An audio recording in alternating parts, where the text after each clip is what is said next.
Hello বন্ধুরা, good morning. Welcome to my Saraswati kitchen. আশা করি তোমরা ভালো আছো আর আমিও ভালো আছি। আজকে রান্নাঘরে নিয়ে চলে এসেছি লোটে মাছ। আজকে এই লোটে মাছের কষা করব। দারুণ লাগে খেতে, আমার তো খুবই ভালো লাগে। তো আজকে এই লোটে মাছের কষা আমি কিভাবে করি তোমরা দেখো। তার জন্য এখানে আমি গ্যাস ধরিয়ে নিয়েছি, কড়াইও বসিয়ে নিয়েছি। এবার আমি তেল দিয়ে দেবো, রিফাইন অয়েল দেবো। রান্নাটা রিফাইন অয়েলেই করবো।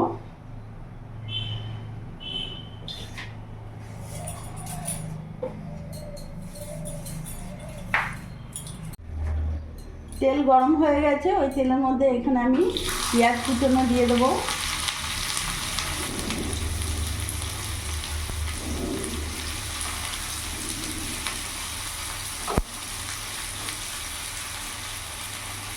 পেঁয়াজটা একটু ভাজা ভাজা করে নেবো যাতে পেঁয়াজের কাঁচা ভাবটা চলে যায়। পেঁয়াজটা কিছুক্ষণ ভাজা ভাজা করে নিয়েছি, কাঁচা ভাবটা একেবারেই চলে গেছে। এরই মধ্যে আমি এখানে 5-6টা কাঁচা লঙ্কা কুচি দিয়ে দিলাম। তোমরা যেরকম ঝাল খাবে সেই হিসেবে কাঁচা লঙ্কা কুচি দেবে। লোটে মাছ একটু ঝালঝালি ভালো লাগে। এবার এর মধ্যে আমি আদা রসুন লঙ্কার পেস্ট দিয়ে দিলাম।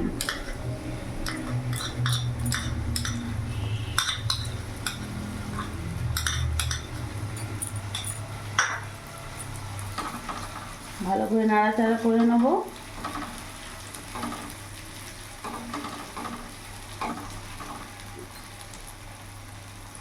এবার এক এক করে আমি উপকরণ দিয়ে দেবো। লবণ দিয়ে দিলাম 1.5 চামচের মতো, হলুদ গুঁড়ো দিয়ে দিলাম, জিরে গুঁড়ো দিয়ে দিলাম 1/2 চামচ, লঙ্কা গুঁড়ো দিয়ে দিলাম। এবার সব মশলা উপকরণগুলো ভালো করে মিশিয়ে নেব।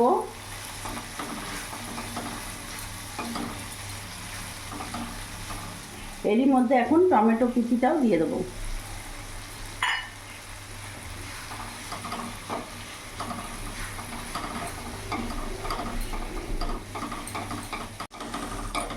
গ্যাসের ফ্লেমটা আমি মিডিয়ামই রেখেছি। সব মশলা উপকরণ একসাথে ভালো করে মিশিয়ে নিয়েছি। একটু মশলাটা আমি কষিয়ে নেব।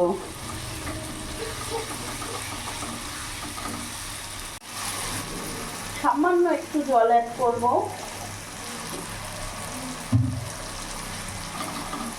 যাতে মশলাটা ভালোভাবে কষানো হয়।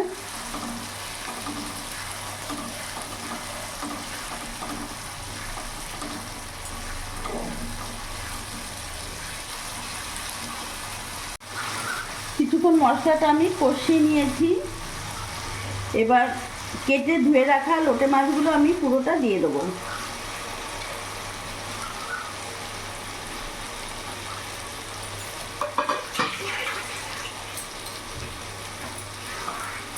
ভালো করে মিশিয়ে নেব মশলার সাথে। আর কোনো রকম এখানে জল অ্যাড করব না।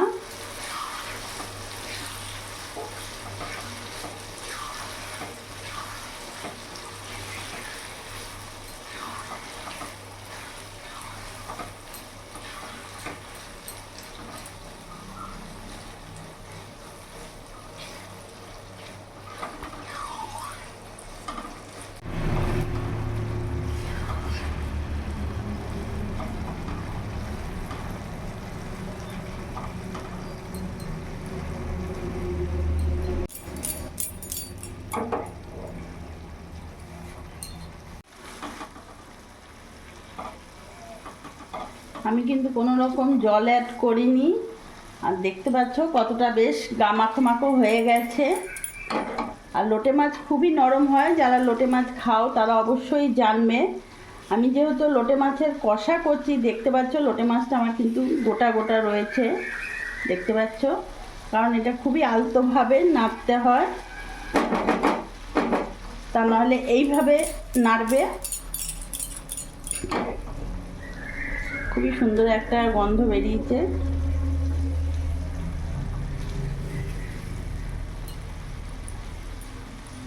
ধনেপাতা থাকলে এর ওপরে ধনেপাতা কুচি দিয়ে দেবে। আমার কাছে ধনেপাতা নেই তাই দিলাম না। লোটে মাছ একেবারে হয়ে গেছে, গ্যাস অফ করে দিয়ে নামিয়ে ফেলবো।